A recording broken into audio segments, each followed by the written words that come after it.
Tonight on 7 News, high drama engulfs the visiting women's soccer team from Iran. 5 have defected after a late-night sprint to freedom. Right now, their teammates are on their way to Sydney.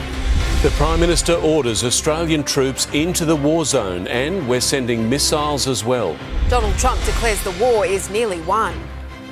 No other president could do some of the I'm doing. As Chris Reason goes one-on-one with the President of Israel. Breaking news from Campbelltown. Right now, the TAFE's in lockdown. Reports of a woman with a gun on the loose. A police car wipes out a family home at Maryland, and the family inside is fuming. The shock resignation of the National Party leader. David Littleproud says he's buggered and can't go on. And Kyle takes a swipe at his radio bosses and demands to be put back on air. Live from Sydney, this is 7 News with Angela Cox and Mark Ferguson. Good evening. The fight to protect Iran's female soccer players is at a tipping point tonight. Protests erupting as activists tried to block the team's departure from Australia. 5 of their teammates have now been granted humanitarian visas to stay here after fears for their safety in Iran triggered an international campaign that included late-night intervention from Donald Trump. Risking their own safety, hoping to keep Iran's footballers safely here. Supporters pleading with them to stay. Police clearing the way, the team bus getting through. Attempts to cruise its path to Coolangatta Airport also failing. Go, honey, go. The remaining members now waiting to fly out after 5 teammates made a dash for freedom from their Gold Coast hotel last night, pursued by team officials unsuccessfully. Where's the smiles now? The group, led by Captain Zara Ganbari, spirited to a safe house by AFP officers, greeted by Home Affairs Minister Tony Burke with this assurance. You're safe here, you're welcome here, you're at home here. Forced to sing the Iranian anthem, last night a distinctively Australian chorus. The spontaneous outbreak of Aussie, Aussie, Aussie, oi, oi, oi. The successful mission following days of clandestine catch-ups with police in the stadium and hotel, delighting supporters. Unaware, US President Donald Trump posting late last night, Australia is making a terrible humanitarian mistake. Prime Minister, give asylum. The President then calling Anthony Albanese, just before 2 a.m, who assured Mr Trump the 5 were already out and safe. It was a warm conversation. The President then posting, he's on it. God bless Australia. The 5 have been granted humanitarian visas, giving them a year to apply for asylum. A difficult decision. For many of their other teammates, too difficult. Despite this offer, if you want our help, help is here. Iranian supporters despondent. Their pleas to help haven't worked. But not giving up the fight. The 7 News has been told efforts are continuing at the highest levels of government tonight to offer the players every opportunity to seek protection here, right up until they physically get on a flight out of the country. Each will be given a written offer to that extent at Sydney Airport tonight if they haven't already got it. Their supporters desperately hoping they will all accept it, fearing what awaits them in Tehran after being declared traitors in war by their own uncompromising government. Mark Riley in Canberra, thank you. Now to Tom Saker at Sydney Airport. Tom, the team's expected there later this evening. And players and officials were seen on the tarmac at Gold Coast Airport earlier this afternoon. We understand they're now on their way to Sydney and expected here later this evening, and could transit straight onto an international flight leaving Australia tonight. At least 3 of this evening's flights to the Middle East have been cancelled, but 1 is still scheduled to depart. There are also flights to major Asian hubs, including Singapore. And we understand as well that human rights activists have been tracking the Iran's women's soccer team this week to raise awareness of their plight, but there is no sign of them here tonight. Tom Saker at Mascot, thank you. The war in the Middle East is about to include an Australian military presence.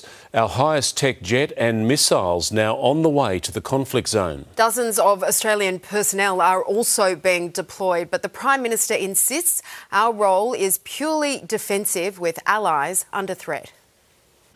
Defending Australians and allies abroad. We're not taking offensive action against Iran. Or walking a slippery slope to war. They're being led by the nose by Donald Trump into Donald Trump's war. One of Australia's 6 Wedgetails, a cutting-edge early warning aircraft, departs Williamtown, north of Newcastle today for the Gulf. This is one of the leading capabilities in the world in terms of airborne long-range reconnaissance and command. Its mission? To detect and warn when Iran unleashes missiles or drones on its Gulf neighbours. The Wedgetail, a team of 85 personnel to operate it, and an undisclosed number of medium-range air-to-air missiles. This, the government says, answers a request from the United Arab Emirates, which has already shot down more than 1,500 rockets and drones. One of the largest expat populations that we have of Australians anywhere in the world is in the UAE. It's a nonsense. It's a fiction being directed by our government. The Greens say the government has been pressed into a military contribution by the Trump administration, and this is just the start of Australia's role. Defence expert Jennifer Parker warns the end of the conflict is not close. That's not days away. But says Australia's defensive role is legitimate, and blunting Iran's missile and drone attacks is a step towards fixing our fuel headaches. So if that can be diminished, then you will start to see oil flow through the Strait of Hormuz, even if this conflict is ongoing. Tim Lester, 7 News. And the US President has sent mixed signals about a possible end to the conflict in the Middle East. Let's go live to Chief Reporter Chris Reason in Tel Aviv. Chris, Donald Trump has offered differing timelines for this war. Yeah, good evening to you, Mark. Many had expected Donald Trump's appetite for this war to not last long. There is nothing definitive about this, but it is a significant shift in his original timeline of 4 to 5 weeks. His statement clearly says that US objectives, were pretty well complete and the war is going to be ended soon. Now, the markets seized on those comments. We saw the price of a barrel of oil tumble from 120 US down to below $90 US. Still, the fact remains that lethal missile strikes are being fired from all fronts in this war. And the Israeli president, in an exclusive interview with 7 News today, from his residence in Jerusalem, says there is no walking away from war. Defiance in Tehran. Support for the new Ayatollah. Not everyone here wants the regime gone. Clinging on 10 days into the blitz from the US and Israel. So we're winning very decisively. Donald Trump suggesting the job is almost done, telling one US network, "I think the war is very complete pretty much." In front of the cameras, I could call it, or we could go further. And we're going to go further. The US president also speaking to his Russian counterpart. The Kremlin claims Vladimir Putin told Donald Trump of several proposals to end the Iran war. And flying in with a peace plan, the French president, who's been speaking with Iran's leaders on a ceasefire. We are facing an act of aggression which is absolutely illegal.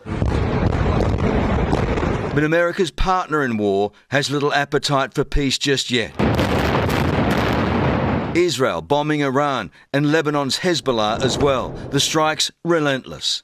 The nation's president faces the cameras. Mr. President. Speaking exclusively with 7 News a month to the day since his visit to Australia. A lot can happen in a month. Now your country is at war. We are standing firm. We are standing firm, a coalition of nations saying no more. It's over. Isaac Herzog tells Australians our fuel pain and economic turbulence will pass. My message to the Australian people, and that we are a force of good trying to bring the world to a better place. We don't know how long this is going to take. It will take its time, and we said we know. What does that mean, though, take its time? How long do you think? You have to understand, there's no walking away. What does victory look like then for Israel? Limiting their capability militarily is a very important achievement.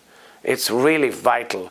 But hopefully I want to see freedom for the Iranian people. They deserve it. But on the future of Iran's new leader, hints he's not long for this world. No, all I'm saying is he's a brutal, cruel person. You now draw the conclusion. Outside, Tel Aviv is still being hit by Iran's missiles. Cluster bombs, 2 more killed. You're okay? I'm okay. This man's wife stepped out of the car just 30 seconds before. She wasn't that close. She go to the hospital now with my daughter. These cluster bombs are simply proving too difficult for Israel's famed Iron Dome system. Once the missile releases its bomblets at altitude, they spread too far and wide, and there's too many of them for it to intercept. The Iron Dome is overwhelmed. Iran's impact zone spreads far across the region too. Another missile shot down over Turkey, a NATO member. With America now hinting at an end, Israel is ticking off the targets before a ceasefire is declared. In Israel, Chris Reason, 7 News. To breaking news back home now, and a TAFE in Sydney's southwest is right now in lockdown after reports of a person with a gun. Live to Clementine Cuneo. Clem, what can you tell us? And hundreds of students at Campbelltown TAFE have been ordered to stay indoors after reported sightings of a woman carrying a gun. Police received calls around 4:30 this afternoon and are right now searching in and around the campus for the woman and a man believed to be with her. We're hearing reports of students hiding under tables and desks. It's important to note no shots have been fired, but police are taking this very seriously. The campus is expected to remain in lockdown for some time. Clementine, thank you. Barely weeks after the fractured federal coalition reunited, one of its leaders has just called it quits. Let's go live to Tim Lester in Parliament House. Tim, David Littleproud has resigned as Nationals leader. And Mark, it looks like his colleagues simply did not see this coming. The 49-year-old with wife Amelia here this afternoon announcing he is leaving the party's leadership. That's despite leading them since 2022 through that terrible coalition loss at last May's election. Then, of course, through 2 acrimonious splits with the Liberals and also a challenge to his leadership just weeks ago. Thank you. I'm buggered. I've had enough. It's been a pretty rough road since the election. But I get to go home to her, my wife, Amelia, and her family. Possible replacements? Well, Matt Canavan, Kevin Hogan, the current deputy, also Michael McCormick, who's had the job before, and potentially Victoria's Bridget McKenzie. Whoever, though, Mark, takes this job, they'll have a baptism of fire with the Farrer by-election in May. They sure will. Tim Lester in Canberra, thank you.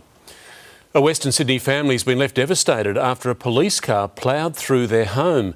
Incredibly, it's the second time their Merrylands property has been damaged by officers in a hurry. A police car on a collision course with a family home. It was just before 5 last night when the vehicle lost control, losing traction on the speed bump, its wheel on the front fence, before the wagon smashes into the garage. Remarkably, the officers escaped mostly unscathed, crawling out to check on the homeowners. Me dad. Sylvia and Frank were inside at the time. It sounded like a bomb coming through the roof. The home only metres from a school, Frank in shock and lost for words. My daughter pulled into the driveway. He was in front of the house with his grandchildren moments before the crash. And, it's just... It's believed the police were on their way to an emergency when it all went wrong. They were going to some dispute or something, and I said to them, and it's the speed worth it. One of the family's cars a write-off, another stuck in the garage, and with the front wall compromised, the house now deemed unlivable.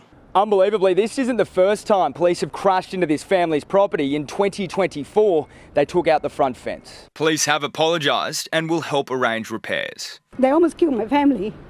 And a simple, oh, sorry about this, it's not good enough. It's unclear when or if they can return home. Sam Payne, 7 News.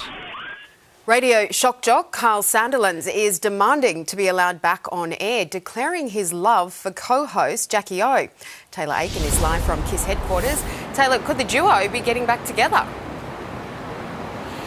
Well, it's certainly possible, and Carl Sandilands has accused his radio bosses of not running a genuine process and demanding that they let him get back to work.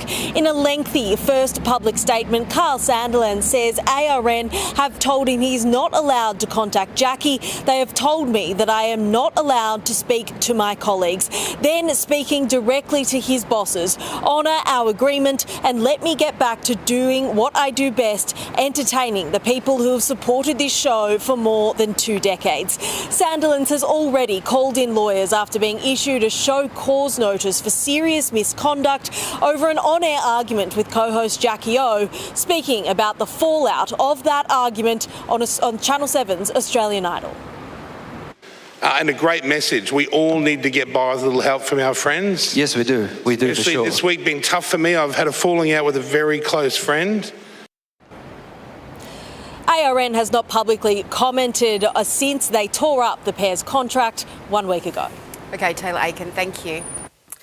Rugby recruit Zach Lomax has taken full responsibility for the contract chaos following his Parramatta Eels exit. Matt White joins us now. Matt, he spoke for the first time since his defection. No hiding from the cameras, Mark and Ange. For about 25 minutes, Zach Lomax answered every question thrown his way after leaving the Eels in the lurch and costing the Storm $250,000 in legal fees. The star winger is hoping for a start in next year's Rugby World Cup, conceding he's now on the bottom of the food chain in a new sport. Another day, another T-shirt for Zach Lomax. It's me that's made the decisions, and it's me that has the consequences. You know, no one else. From Dragon to Eel to flirting with Rebel R360, then the Storm. Now the Western Force Rugby Union. It's a mountain that I'm at the bottom of, and I really want to climb. Inspired by other code hoppers. It's been really good to see Joey Suwali move over. Helped along the way by former code hoppers. Sonny Bill has been really good as well. So was Phil Waugh, a Wallabies legend, now boss of Rugby Australia. He dangled a green and gold jersey. We want to get the whole country behind rugby in this country as we go forward to the World Cup. Just 18 months away, but first learn the game, almost from scratch. He hasn't played union since he was 15 years old. There's so much that I need to learn. You know, I'm a novice to the game. What, he'll play World Cup? Wallabies? He'll be in that World Cup squad, no doubt. They don't have much to choose from over there at the moment. The whole back line will be NRL players. The past few months, not much training in any sport. To be fair, just been doing a lot of kick catch with my family and my partner. Lomax hasn't ruled out a return to rugby league after 2027. He said he watched the Eel Storm game the other night. When I asked for his reaction, the press conference was cut short. Did you watch the Eel Storm game? Yeah, sure did. Thoughts? Thanks. Your thoughts? I think we're in a free skins territory now. Tom Saker, 7 News. Time to check today's weather now with Angie Asimus. And Angie, the showers cleared this afternoon. They did, Angie. It was a nice change. It's been an unsettled few days, but some clear breaks this afternoon. Once those showers eased, though, it was hot and humid, a top of 29 degrees in the city, 30 in our west, humidity above 70% for most of the day. The showers remained overnight and early this morning in the 24 hours until 9 a.m. Rose Bay picked up 24 millimetres, Randwick recorded 21, 16 at the airport, Chatswood 15 and 10 for Cronulla. Light totals once gauges reset during the day, no more than a couple of millimetres for most suburbs. It has been dry and mostly sunny further inland with temperatures to match, numerous tops of 35, Tibooburra, Moree, Canamble and Griffith. And it is Sydney's turn for some sunshine tomorrow. I'll have those details soon, Mark and Ange. Sounds good, Angie. Thank you. $250,000 to catch a suspect next. Fresh hope, triple killer Julian Ingram will be found alive. The Balmain real estate agent who wielded a samurai sword back in hot water. A Sydney plumber learns his fate following a Bali murder. From rate hikes to paying more for our groceries when Sydney-siders will truly feel the cost of war. And after sport, the new weather warning following a summer of extremes. Welcome back. A former Sydney real estate agent, once behind an infamous samurai sword rampage, has now pleaded guilty to a fresh string of violent attacks. Carl Howard will be sentenced in May over a standoff with police at Rozelle last year following assaults on 3 separate people. The 49-year-old was on a good behaviour bond at the time after wielding a sword at 2 women at his Annandale home in 2021. $250,000 is now on offer to help catch a triple murderer. It's been almost 2 months since Julian Ingram killed 3 people in Lake Cargelligo in the state's central west. Police believe somebody is helping him, but they hope a large reward will entice them to give him up. Police know who killed Sophie Quinn, her aunt Nerida and their relative John Harris, but they don't know where he is. We believe that there is somebody out there that can help us find Julian Ingram. The smallest piece of information can be that piece of the puzzle that the police are looking for.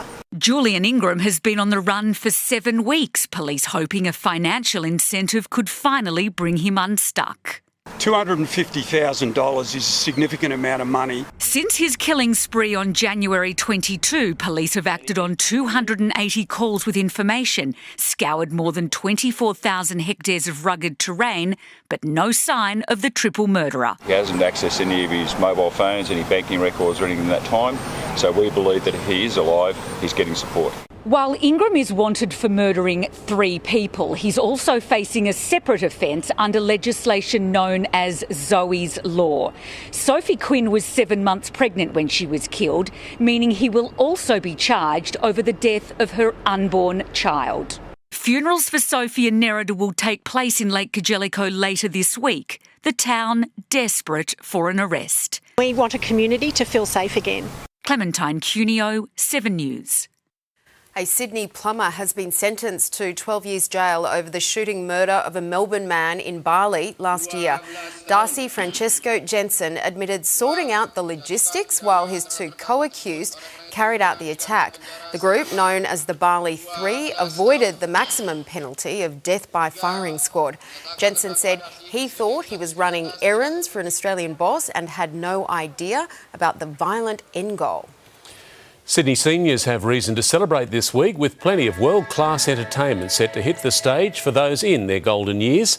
Dami Im, Jay Lagaya and Nathan Foley will take centre stage at the Premier's Gala concerts being held tomorrow and on Thursday at the International Convention Centre at Darling Harbour. It's really great to be able to give back to our seniors who have, worked so hard all their lives and, they love to have fun. So we want to just make it a celebration and a joyful event. The celebration of our seniors continues until March the 15th. And we'll be there. It should be fun. Should be good. More of your top Sydney stories still to come. Politicians under pressure over the sinking M6. Their response to a 7 News investigation. Chased by dogs, tracked by drone, police with a game-changing arrest. Cogra collision, parked cars smashed in a lunchtime wipeout. The 5-minute test for women at risk of a painful condition. A classic plane carried by helicopter, a delicate family passion project. From the ocean to the snow with a Paralympic Winter Games hero. And ahead in sport, wait until you hear Benji Marshall's brutal message to his players.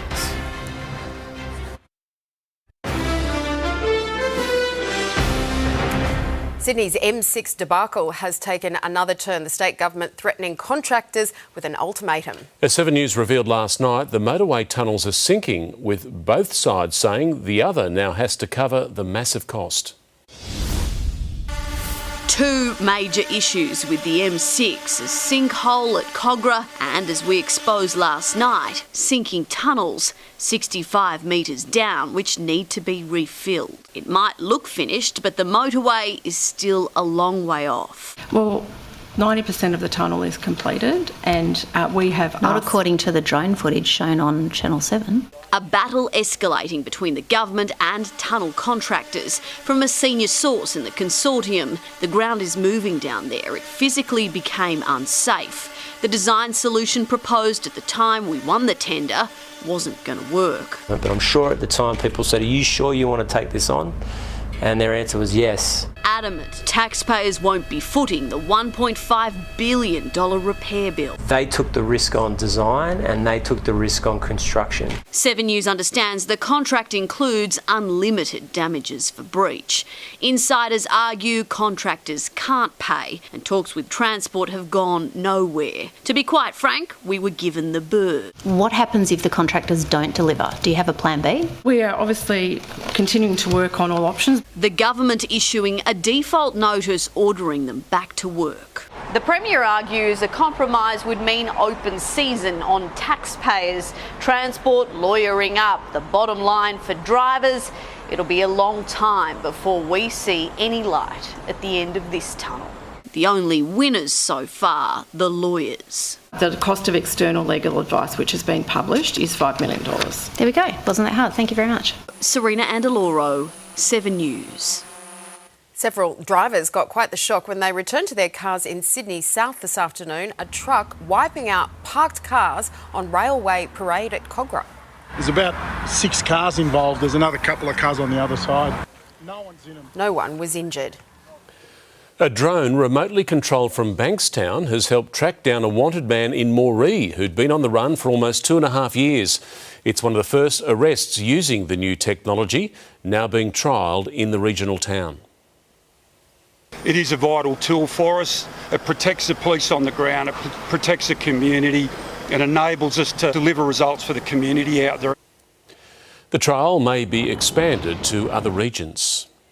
We're being warned soaring fuel costs will soon drive up grocery prices, with freight companies paying more to keep up deliveries. And as global oil prices fluctuate, the economic impact of the war could be felt for months to come. Getting away from it all, but grey nomads Barry and Carolyn can't escape the world. Yes, it is concerning, and it's the uncertainty of where it's going to go. A big jump in their petrol costs. I don't really have an option if I want to get there, but not good, not good. Carrying on. We just make the most of it. It's the way to see a big country. As the road freight industry puts consumers on notice, expect price rises in the shops. Likely to be in the month of April. You'll see an increase to prices at the supermarket and elsewhere. There's a month's worth of diesel stockpiled. We have as much diesel in Australia today as we had before this crisis began, so there is no need for panic buying. To stop hoarders, some outlets capping purchases. We need to keep our supply for people that actually need it for their cars, not topping up in a toilet paper moment like COVID. When you introduce limits on fuel, the problem that occurs is you just fuel the panic even further. The markets were better, clawing back a third of yesterday's losses, but energy stocks in the red. And we don't yet know whether this is the eye of the storm and the volatility will return, or if things have calmed down permanently. Leaving those relying on super in a guessing game. Quite worrying. Some people would be inclined to say, OK, we need to be out of the market and to some extent overreact. Rising prices here, but uncertainty about the war's duration. All eyes on the Reserve Bank next week, whether it's seen enough already to increase interest rates. With predictions, inflation is set to jump well outside its comfort zone. So it's a really difficult balancing act right here, right now for the RBA because so many balls are in the air. Chris Maher, 7 News. A simple 5-minute test could fast-track diagnosis and treatment for thousands of women with endometriosis. Australian researchers have developed a questionnaire to identify girls and young women at risk of the condition, speeding up referrals to specialists for further assessment. Endometriosis occurs when tissue, similar to the lining of the uterus, grows in other parts of the body, causing crippling pain. Despite affecting 1 in 7 Australian women, it usually takes 6 to 8 years to be diagnosed. Up next, we return to our breaking news. Pictures just in from Campbelltown TAFE after it was placed into lockdown. We'll go live to our reporter next. Royal boos. The King heckled the first family gathering since Andrew was arrested. Metro station skyscrapers, 18,000 new homes for Burwood. And coming up in sport, no hard feelings. It's business as usual for the Eels. Hello. Donald Trump's claim that the end of the war is close had a calming effect on world markets as the oil price stabilised. Our recovery was cautious and only clawed back some of yesterday's heavy losses. The choke point in the Strait of Hormuz remains a concern, though, and not just for fuel supplies. 30% of the world's fertiliser also passes through that channel. So a disruption to supply puts pressure on food producers, and we would all end up paying for that at the checkout. House prices jumped again in the December quarter in every state and territory. In terms of annual growth, WA led the way, up nearly 17%, followed by the Northern Territory and Queensland. The ASX 200 closed 1% higher, a much better day for the miners. The energy sector saw the biggest falls, and the Aussie dollar is buying 70 US cents. Returning to our breaking news now, reports of a woman with a gun at Campbelltown TAFE. Emily Francis is there. Emily, is the campus still in lockdown? Mark, the lockdown hasn't officially been lifted at this stage, but some students are being allowed to leave, let out by police classroom by classroom. Now, hundreds of students here were forced to hide under desks and tables, with classroom blinds pulled down after sightings of a woman with a gun around 4:30 this afternoon. Parents rushed here after receiving calls from their terrified students saying they thought there was an active shooter, but thankfully no shots have been fired. Police are still searching for that woman and a man believed to be with her. Mark. Emily Francis with the latest from Campbelltown.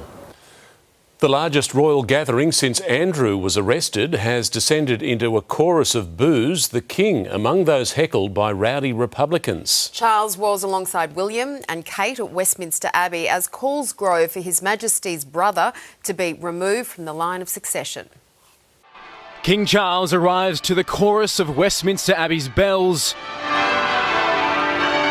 and the bellows of anti-monarchy protesters. But this year's British Republicans are armed with a new slogan, "What did you know?" demanding answers over the former Prince Andrew's affairs with Jeffrey Epstein. The institution of the monarchy in this country is rotten to the core.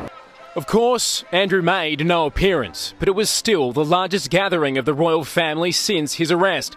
Inside, former Spice Girl Geri Halliwell Horner telling the King the Commonwealth was a community, a family of choice. No such luxury with his own brother, pictured in a new photo with a woman on his lap. His removal from the line of succession reportedly raised with Commonwealth nations who'd have to all join Australia, New Zealand and Canada's position to see such a change made. The former Prince Andrew's arrest has seen royal engagement since cast as archaic and out of touch, but the timing of today, just over a week into the war in Iran, gives His Majesty an opportunity to show the virtue he believes can be found in these old institutions. That's if his message of hope can be heard over constant heckling. In London, Ben Downey, 7 News. Time now for a blood supply update from Lifeblood. O negative and O positive are in short supply. Almost half of Australians have those blood types, and Lifeblood is urging both regular and first-time donors to please come forward to help. You can search blood supply or visit lifeblood.com.au to book your donation. Thousands of additional apartments will be built around an inner west metro station in towering 42-storey skyscrapers. The state government today unveiled plans to rezone the Burwood North precinct, allowing 18,300 new homes. That's 3,000 more than what was originally promised. Burwood North metro station is expected to open in 2032. Summer's over, but don't relax. Still to come, the weather warnings as we head into autumn and severe conditions roll on. And a high-wire act with a difference to move a classic aircraft. Don't miss those stories soon on 7 News. But now Matt is back with sport, and Matt, the Zach Lomax fallout continues. Boy, hasn't this one got everybody in league talking as debate rages over his move to rugby union. Lomax's former teammates are wishing him well. Meanwhile, the Bunnies are towing the line when it comes to the great crowd debate. Does the NRL need its Buddy Franklin moment? And Benji Marshall lays down the law before the Tigers season gets underway. At the West Tigers now, we stand for something. And if you're not prepared to follow what we stand for, guess what? There's the door.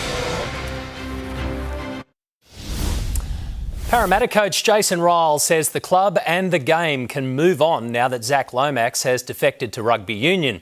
But it seems the saga may continue for a while yet. Lomax hasn't closed the door on returning to rugby league.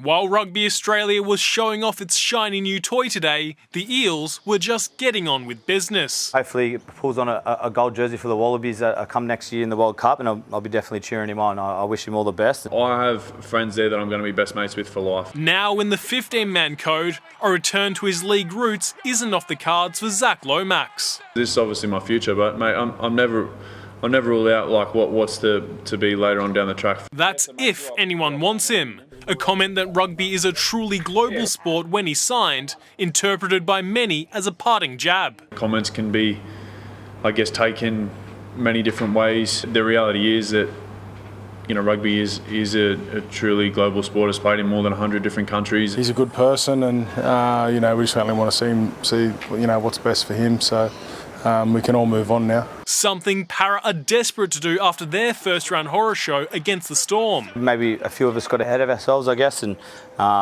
yeah, like I said, it's a bit of a reality check. Not any easier, herding Premiers Brisbane await on Thursday. Josh Adokar named to return from a broken thumb. We're still not over the line yet, so but he'll be close. Towing Wayne Bennett's line. I'll just back what Coach said. As much as I can empathise with the fans wanting to run on and celebrate, I think it goes against the spirit of the game. The South community, the fans and the members have got enough respect for him to respect his words. 2 away, Alex Johnston could break Ken Irvine's all-time tries record against the Roosters on Friday. But South don't want their own Buddy Franklin moment. I think we're separate to the AFL. You know, I think you have to look at what happened there. I think it took him an hour or something to get everyone off the field. James Manton, 7 News. They had the bye in round 1, but the West Tigers still copped a spray from coach Benji Marshall, all in the name of motivation. Marshall didn't miss with his message, and today also delivered a surprise with his starting team. Gut-wrenching boot camps, a brutal pre-season. Actions backed by Benji Marshall's blunt words. At the West Tigers now, we stand for something. And if you're not prepared to follow what we stand for, guess what? There's the door. He's been on this year, coach, and as a leader, I think that's what you want to see at the top. I think he just started from day one in pre-season. He just wanted to lift the standards and build on from last year. A build showing no signs of second-year syndrome. A high schooler on debut in 2025. 18-year-old Hamasi Makasini even more destructive in pre-season trials. He'll play centre Saturday night at Leichhardt Oval against the Cowboys. Luai also determined to harness and mentor dynamic fullback Jareem Buller. The way he moves, it's real natural, and he's just got that football X-factor vibe about him. He's a great kid, ticks all the boxes, and just want to see him be great this year, as great as he can be. Faint hopes of playing finals dashed in the last game of 2025 by the Cowboys at Leichhardt Oval. We want to create a type of fortress vibe there, so obviously that needs to come with some result. Yagoona Public in Sydney's Midwest. The back from Vegas Bulldogs on a school blitz, teammates endorsing winger Jacob Carras to fill the New South Wales Origin jersey vacated by rugby defector Zach Lomax. I've got no doubt it's not if but when, and when he gets that opportunity I know he's going to make the most of it. Andrew McKinlay, 7 News.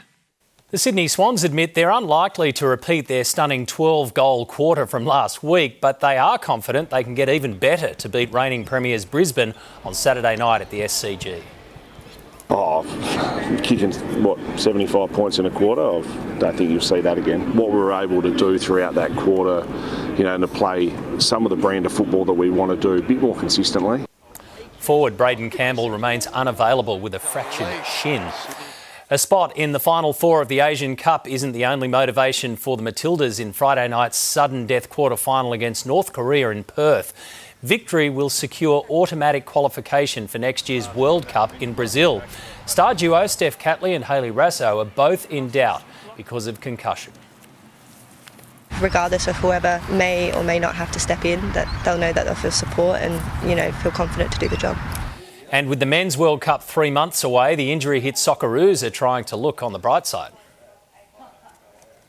I always see positives. That's how we're approaching it as a staff, and give someone else an opportunity. Socceroos face Cameroon and Curacao in their final warm-up matches before heading off to the tournament. A lot going on. That's a busy day in sport. Thank you. Good on you, mate. Thank you. It was the summer that took us all by surprise. Heat waves, flash floods and devastating fires. A rapid increase in atmospheric temperature turning the official forecast on its head. The result, New South Wales recording its 4th warmest summer on record, and the wild weather isn't behind us just yet. It was a summer of fire. It's coming towards us. We're gonna go, we're gonna go, we're gonna leave. And of intense heat waves. Too hot, to be honest, way too hot. None of it was as advertised. Instead of the forecast damp summer, Cabanas became a second home. Something called a stratospheric warming event, and that shifted our forecast. Greg Mullins, the state's second longest serving fire commissioner, fought the flames. He watched conditions rapidly shift. We call that climate whiplash, where we suddenly see conditions go from benign to record fire conditions. The summer delivered the state's second hottest day on record in central New South Wales, reaching 49.7 degrees. Sydney's top of 42 was the equal hottest December day on record. But when it did rain, it arrived all at once. 6 Sydney rainfall records were broken in January, the heaviest, 180 millimetres in one day at Terry Hills. God, are we going to see? We're going to see. A seesaw from one extreme to the other, swapping between fire and ice with little warning. With flood warnings and people having to be evacuated. And then a few weeks later, we're back into fires. As for whether autumn will bring some respite, the advice is don't relax just yet. We start calling it the severe weather season from about September, October onwards, all the way through to April. Longer term, it looks like a shift to drier conditions over the next few months. Angie, Asimus, 7 News. A plane has been seen in the skies over Tasmania, but not how you'd expect. The aircraft has taken its last trip by helicopter. The uplifting adventure took off when a father and son team wanted a new project to work on. And this was the only way to get the fixer-upper onto their property. One suggestion is to turn the plane into an Airbnb, but its future remains, of course, up in the air. A hero for all seasons. On the bright side, next, how this Northern Beaches boy became a king of the snow.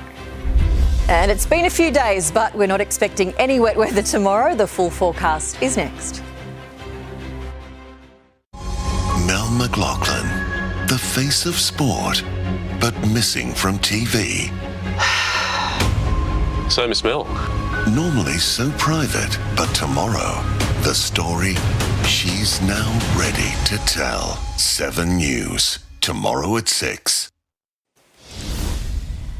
Good evening. After a grey few days, the showers really tapered off this afternoon, but it remained quite overcast with hot and humid conditions. The top in the city centre, 29 degrees. Bit of a difference between the coast and inland regions. Manly reached a top of 25, while Penrith ended up with 30. Katoomba a pleasant 23. A trough near the Hunter Coast has weakened today, helping those showers to ease, while a high over the southern Tasman's extending more settled weather to most of the state. From Thursday, the next trough looks set to cross into New South Wales. A cool southerly change will follow in its wake, and we'll start to see that in Sydney from around Friday. Around the capitals for tomorrow, Brisbane's looking fine and warm, 30 degrees. Canberra also likely to heat up to 30. Unsettled for Melbourne, Hobart and Darwin. Staying fine though for Adelaide and Perth. Zooming in on New South Wales, dry and mostly sunny for the most part. That will drive up temperatures, most notably in the south. 33 degrees on the way for Batemans Bay, 37 at Griffith and up to 37 for Burke as well.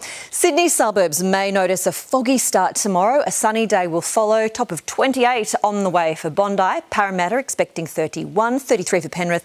The first time in a few days, there is no rain in the forecast for tomorrow.